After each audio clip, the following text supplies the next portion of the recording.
Изменения в альтиметрии. Отступают ли ледники? Что происходит с морским льдом? Он тонет? Что там происходит? У нас на борту лазерные альтиметры и набор радаров и цифровых камер для измерения этих изменений каждый год.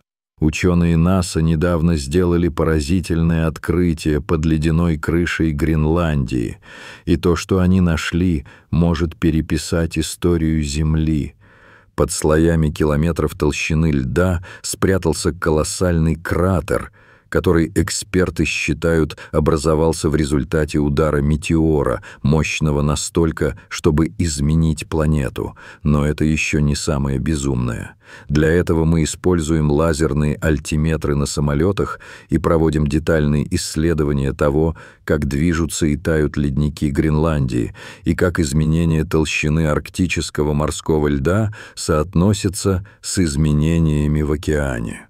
Когда исследователи запустили беспилотник в ледяную бездну кратера, то, что они нашли, потрясло даже самых опытных геологов. Это не просто еще одна научная история. Это тикающая бомба правды, и она гораздо крупнее, чем мы думали.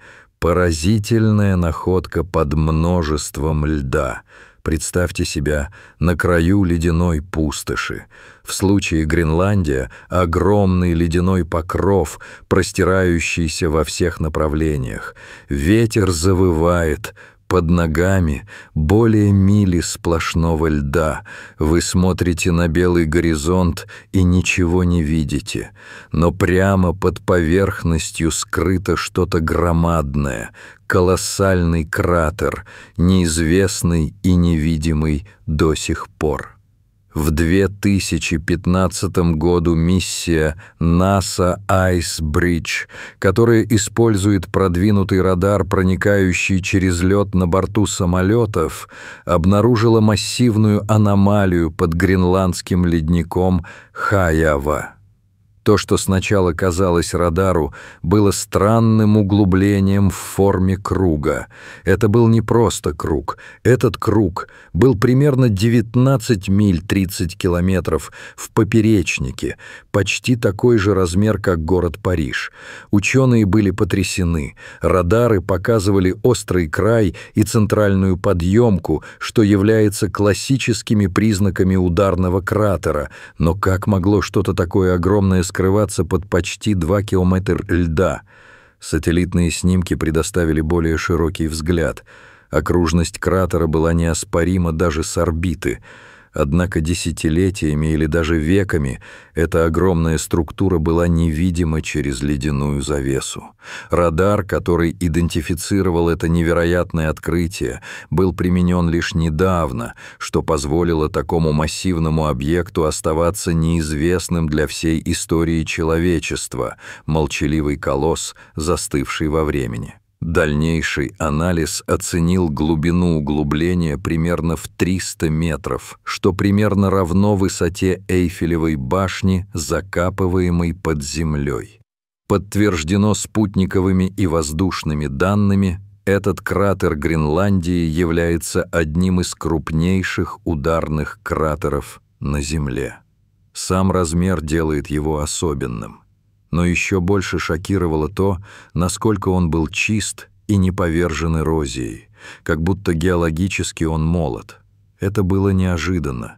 Большинство кратеров такого размера возрастом в сотни миллионов лет показывают сильное истирание ветрами и тектоникой. Но этот сохранял резкий край и видимые внутренние слои, и почти идеальную форму под льдом.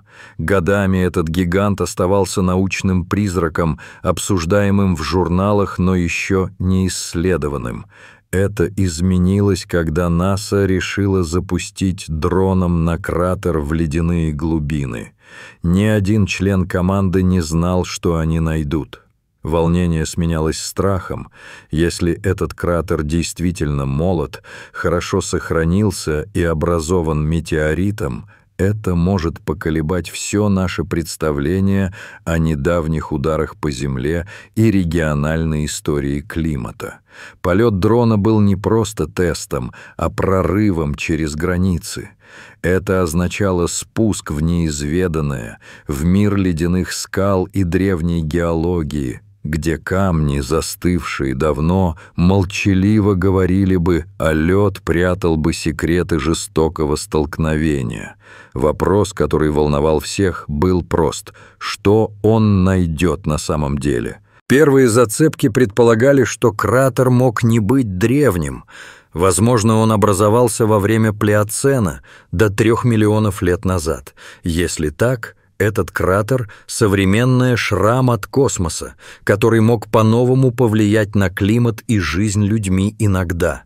О ударе 3 миллионов лет назад. Теперь представьте момент, когда это случилось 3 миллиона лет назад. Небо разрывается над тем, что сейчас называется Северной Гренландией. Светящийся железный ком массой более километра прорывается сквозь атмосферу скорости более 12 километров в секунду. За мгновение он сталкивается с Землей с силой, равной 700 ядерным бомбам. Земля не просто трясется, она кричит. Это момент, который, по мнению геологов, вырезал огромный кратер под ледником Хайава. Когда исследователи впервые проанализировали круглое углубление с помощью высокоточного радар-проникающего льда, они сразу заметили несомненную подпись удара метеорита: идеальный круг, центральное поднятие и поднятая кромка. Это геологические шрамы, оставленные только объектами, летящими с невообразимой силой. Эрозия еще не сгладила его. Это выглядело как свежий удар Земли. Затем последовал радиометрический анализ. Ученые собрали отложения, переносимые талой водой из-под льда, и нашли зерна с возрастными маркерами. Некоторые образцы содержат шоковую кварцитовую фракцию, крошечные минералы, чья внутренняя структура была искажена огромным давлением, характерным для высокоскоростного удара. Эти минералы вместе с другими органическими следами указывали на возраст менее 3 миллионов лет. Подумайте об этом. Это не какое-то далекое событие эпохи динозавров. Это произошло во время Плеоцена, когда ранние предки современного человека бродили по Африке, и мир уже погружался с ледяной хваткой наступающего оледенения. Такое время меняет все. В отличие от древних кратеров, принадлежащих забытым Земле, этот удар мог быть достаточно недавним, чтобы повлиять на глобальные климатические паттерны. Ученые считают, что взрыв мог выбросить пыль, сульфаты и мусор в стратосферу, отражая солнечный свет и вызывая резкое понижение глобальной температуры. Возможно, хотя и спорно, что это событие могло инициировать или ускорить ледниковые циклы за последние 2,6 миллиона лет. Еще более умопомрачительно спекуляции о том, что такая катастрофа могла повлиять на биологическую эволюцию. Могло ли это способствовать вымиранию видов? Могло ли повлиять на экосистемы, открыть путь для появления новых видов млекопитающих, может быть, заставив ранних предков человека адаптироваться? Может быть, мы так и не узнаем наверняка, но возможность остается. Сам удар, по мнению ученых, был, скорее всего, железисто-богатым астероидом, тяжелым и быстрым, диаметр более 1 километр. Такая масса, движущаяся по космическим скоростям, доставляла энергию, эквивалентную миллионам мегатонн, что намного превосходит все, что человечество когда-либо наблюдало или переживало. Загадка углублялась по мере поступления новых данных не только из традиционной геологии, но и из небес. НАСА годами следила за Гренландией, и задолго до того, как мир узнал о кратере, тихая миссия уже собирала улики. Вооруженная воздушным радаром и секретными наборами данных, НАСА молча составила карту подземного мира Гренландии, пока не наткнулась на нечто, в чем никто не был готов поверить. Миссия Айсбридж НАСА и секретный след данных. Все началось с того, что казалось обычным сканированием. Еще один полет в холодном бесконечном небе над Гренландией. Но когда самолеты миссии Айсбридж пролетели над ледником Хаява, на их мониторах вспыхнули странные данные под гладким замороженным слоем. Их приборы уловили нечто, чего никто не ожидал. Миссия Айсбридж имела одну задачу — картографировать полярный лед с беспрецедентной детализацией. Она делала это с помощью сочетания передовых датчиков, радарной системы, лазерных альтиметров и гравиметров, измеряющих тонкие изменения гравитационного поля Земли. Полеты продолжались с 2009 года и занимались отслеживанием таяния льда и повышения уровня моря. Но по мере поступления данных с Хаява стало ясно, что что-то не сходится. Прежде всего, радар. Он словно рентген сканировал лед, показывая подземную топографию. То, что он видел под Хаява, не было случайностью. Были обнаружены крылатые впадины и центральное возвышение в центре кратера, образовавшееся из-за того, что горная порода от удара отскочила вверх. Затем пришли данные гравиметрии, полученные с помощью спутниковых миссий, таких как Грейс и Гоце. Эти спутники фиксируют крошечные различия в гравитации, которые часто указывают на скрытые пустоты или более плотные породы под поверхностью. Над Хаява спутники зафиксировали аномалии, совместимые с большой ударной структурой. Гравитация вокруг кратера была слегка искажена, как будто Земля все еще помнила удар метеора. Осознав, что нашли, НАСА начала мобилизоваться. Они не могли просто копать в леднике. Он был толщиной более мили, и любое вмешательство могло разрушить важные данные или вызвать экологические проблемы. Поэтому начали разрабатывать подледниковые сканирующие системы на дроне, компактные и незаметные, способные летать в экстремальном холоде и собирать данные с высоким разрешением с минимальным воздействием. Но миссия не была публичной. Объект был настолько научно значим и настолько хрупок, что все держали в секрете. Официальные документы называли экспедицию подледниковыми аномальными обследованиями или исследовательским сканированием, слегка скрывая истинную цель. Даже в НАСА лишь небольшая специализированная команда работала над этим проектом.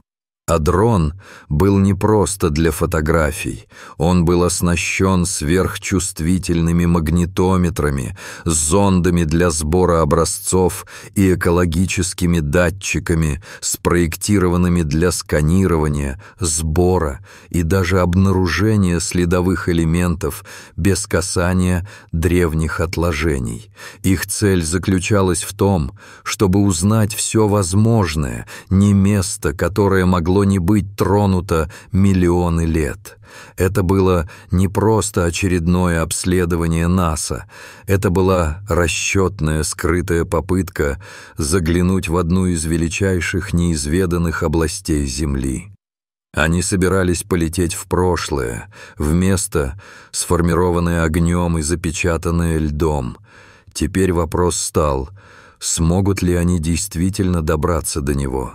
Смог ли дрон выжить в холода и вернуться с доказательствами чего-то, что превышает любые ожидания? Момент, наконец, наступил.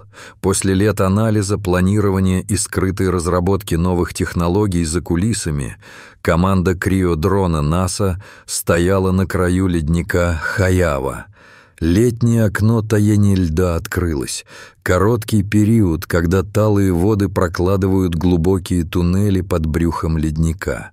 Эти туннели, обычно закрытые для мира, были сейчас достаточно широки и устойчивы, чтобы опустить маленький дрон. Это был не обычный дрон-модуль. Это был специальной конструкции криодрон, разработанный с использованием автономной навигации, заимствованной из лунных миссий НАСА «Артемис», созданный для работы в замерзших высоконапряженных условиях. Дрон был достаточно мал, чтобы проходить через ледяные туннели, но достаточно мощный, чтобы справляться с полной темнотой, неровной местностью и экстремальными низкими температурами. Дрон, неся тепловизионные камеры, 3D-радар под поверхность, спектрометры и даже миниатюрную буровую установку. Его предназначение — видеть в темноте, улавливать химические сигнатуры и физически собирать микроскопические образцы с пола кратера. Аккумулятор был заключен в саморегулирующийся тепловой слой, чтобы предотвратить замерзание, и его встроенный искусственный интеллект позволял ему принимать решения по навигации момент за моментом, когда связь с наземной командой пропадала. Управление дроном не было простым, как джойстик. Под ледником обычные радиосигналы распространяются недалеко. Вместо этого команда полагалась на длиннодистанционные акустические модемы, похожие на подводные звуковые сигналы, чтобы передавать данные. Но даже этот сигнал затухал с глубиной, поэтому дрон должен был работать полураспределенно, используя алгоритмы навигации на базе ИИ, обученные по 3D-радарным картам. Ввод был напряжен. Одна ошибка, и дрон может быть потерян навсегда в барьере туннеля. Когда шнур разматывался и дрон погружался глубже, живая телеметрия мигала на мониторах. Ученые не могли поверить своим глазам. Стены ледяного туннеля были гладкими и отражательными, некоторые чистые, как стекло, другие слоистые, как годовые кольца дерева. Замерзшая книга истории. Когда дрон опускался дальше в брюхо кратера, камеры фиксировали обрушившийся камень, расплавленные каналы и странные образования, оплавленные в течение эпох. Затем наступил спуск. Туннель открылся в широкую неровную камеру глубиной примерно 900 метров ниже поверхности Земли. Пол был смесь древней породной основы, разрушенной ударом и расплавленным стеклом удара, кристаллизовавшимся в чужеродные формы. Лед висел как занавес над потолком, и в тишине дрон медленно продвигался вперед, его датчики картировали все по слоям. Это было не просто исследование, это первый искусственный объект, который когда-либо вошел в это место. Кратер, заперт ранее с момента удара метеорита во времена ледникового периода. И пока дрон копал глубже, собирая образцы пород, сканируя сигнатуры и собирая частицы, не видевшие солнце миллионы лет, он стал открывать нечто еще большее. Скрытые в этих ледяных слоях были не только подсказки к столкновению, но и признаки того, каким Гренландия выглядела до того, как мир покрылся льдом.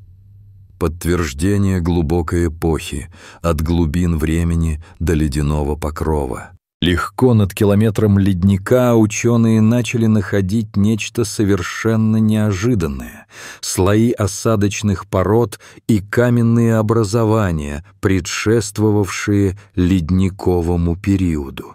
Эти формации удивительно хорошо сохранились. С помощью анализа спектрометра и микроизображения дрон обнаружил древние слои осадков, насыщенные пыльцой, минералобогатыми почвами и органическими соединениями. Это следы мира, существовавшего до того, как Гренландия была заперта льдом. Некоторые органические материалы датировались более 2,5 миллиона лет назад, что указывает на время, когда Гренландия, возможно, напоминала бореальные леса современного Канады или Северной Европы. Поразительно то, что химические сигнатуры разложения растительной материи, а также микроосеобразные отпечатки намекали на разнообразную экосистему, когда-то процветавшую над этим местом. Хотя прямых свидетельств человеческих предков найдено не было, время совпадает с Плеоценом, когда ранние представители рода Homo распространялись по Евразии. Эта возможность добавляет зловещую размерность открытию. Этот скрытый кратер отражает экологические волны катастрофы, ощущаемые на полпути по древнему миру. Что делало это еще более замечательным — чистая стратификация осадков. Каждый слой фиксировал другую эпоху, разную растительность, разные минералы и разные климатические условия. Эти слои не перемешивались и не подвергались эрозии так, как это могло бы происходить на открытом месте. Они были заморожены на месте, сохраняв порядок с фотографической ясностью. Для климатологов это было похоже на находку резервной копии глобальной истории окружающей среды Земли. Еще более удивляли резкие изменения в химии ледяной коры и осадков. Были резкие пики тяжелых металлов вроде иридия, повышенное содержание углерода в виде сажи и мелкоизмельченная ударная пепел. Это классические сигнатуры космического удара, но и в окружающих слоях наблюдались признаки резкого климатического нестабильности, падения изотопов кислорода, увеличение пыли и смена захваченных парниковых газов, таких как метан и СО2. Такие данные говорят о том, что появление метеоритного удара могло не только оставить на Земле шрам, но и потрясти атмосферу Земли. Некоторые ученые считают, что удар мог запустить цепь быстрого похолодания, ускорив оледенение Гренландии и, возможно, повлияв на глобальные циркуляционные океанические паттерны. Когда криодрон НАСА добрались до глубины Хаява, команда ожидала найти ответы на часть своих вопросов, но они не ожидали этого. То, что нашли, вышло за рамки простого подтверждения удара метеорита. Это был глубинный научный джекпот, который ошеломил геологов, биологов и даже астробиологов. Первым крупным открытием стала самая красивая, не нарушенная слоями геологическая последовательность, протянувшаяся на миллионы лет. Эти слои образовали естественную керновую выборку земной травмы, фиксируя все от момента удара до последовавших за ним лет. Слоев мусора, пепла и кристаллизованного льда было найдено в точной последовательности.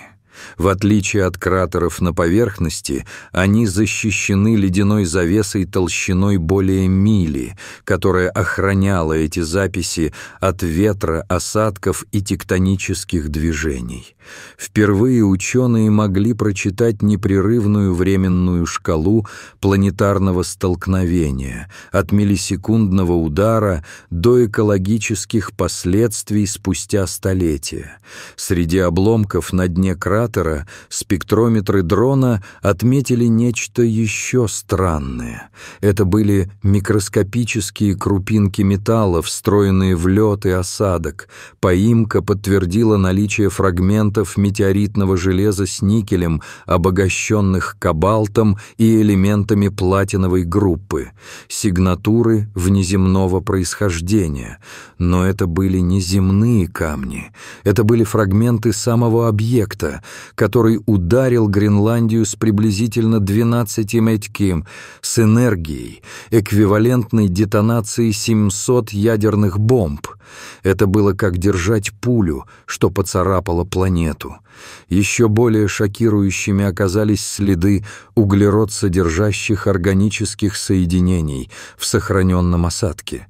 Хотя часть может быть остатками древних растений, другие сигнатуры указывали на экстремофилов, микробов, способных выживать в условиях огромного давления, мороза и даже радиации. ДНК-образцы все еще анализируются, но ранние тесты показывают, что эти микроорганизмы могли выжить как удар, так и последующее оледенение. Если подтвердится, это перепишет понятие о том, что способен вынести жизнь на Земле и может повлиять на будущие поиски жизни на Марсе, Европе и за ее пределами. Тепловая съемка дрона также показала, что часть пола кратера оказалась неожиданно теплой. Фактически эта зона была одной из самых жарких геотермальных областей, зафиксированных под Гренландией. Источник тепла может быть остаточной энергией удара или слабостью в коре Земли, созданной ударом, что позволяет геотермальному теплу подниматься. Эти горячие точки могут поддерживать подкогдачные озера и водоносные пути, сохраняя часть этого скрытого мира живой и сегодня. Под кратером датчики дрона зафиксировали запечатанные карманы жидкой воды.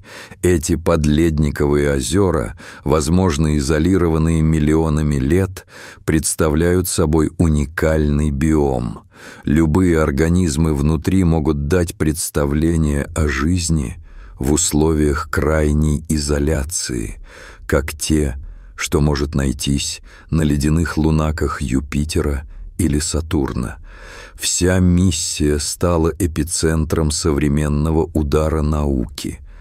Структура кратера, его сохраненные слои и данные дрона используются для построения сложных моделей, которые могли бы предсказывать, что произойдет, если подобный астероид упадет на Землю сегодня.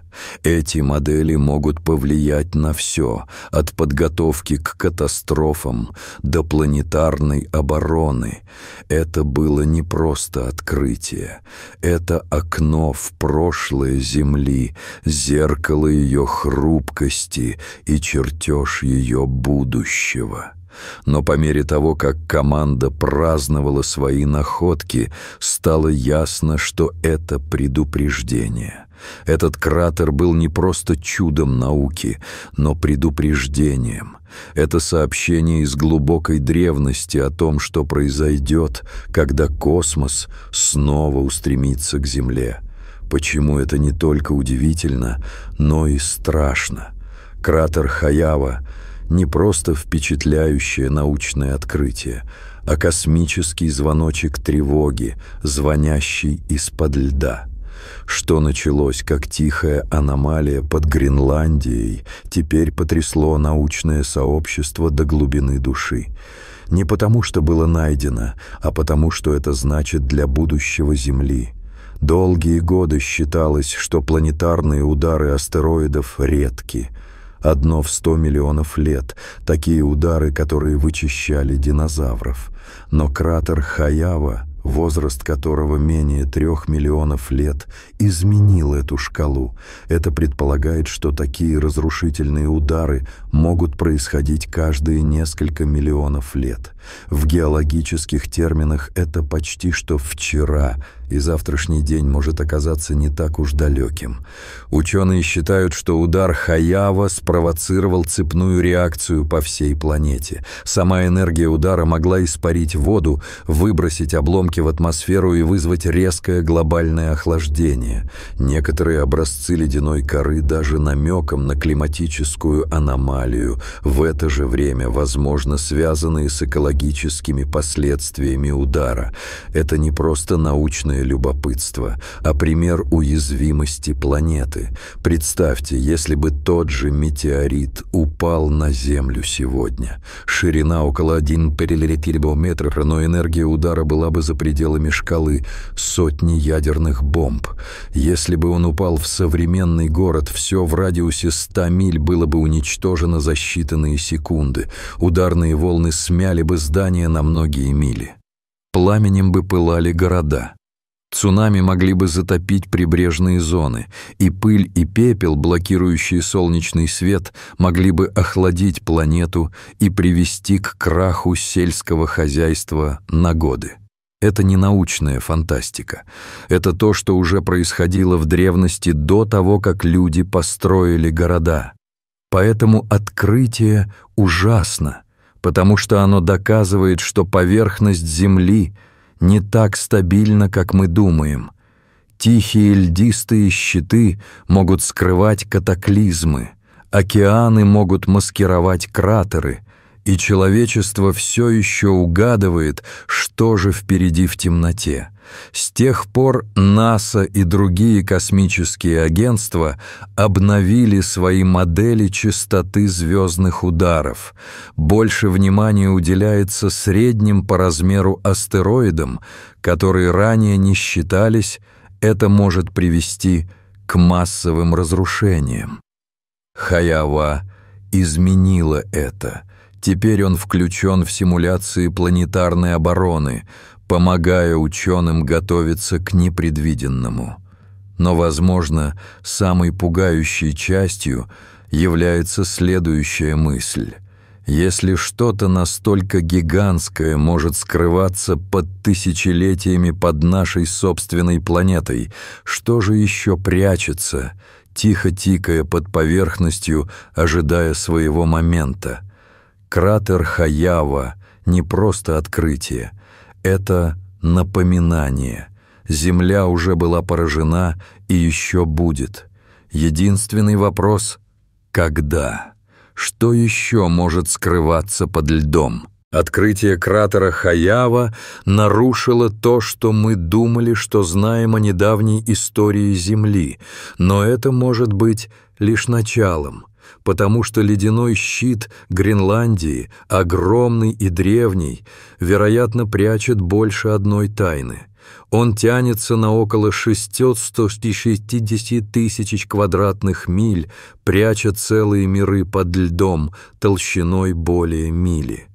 И теперь с помощью спутников, глубокого радара и анализа на базе ИИ ученые начинают видеть следы под поверхностью, что что-то еще может быть захоронено в холоде.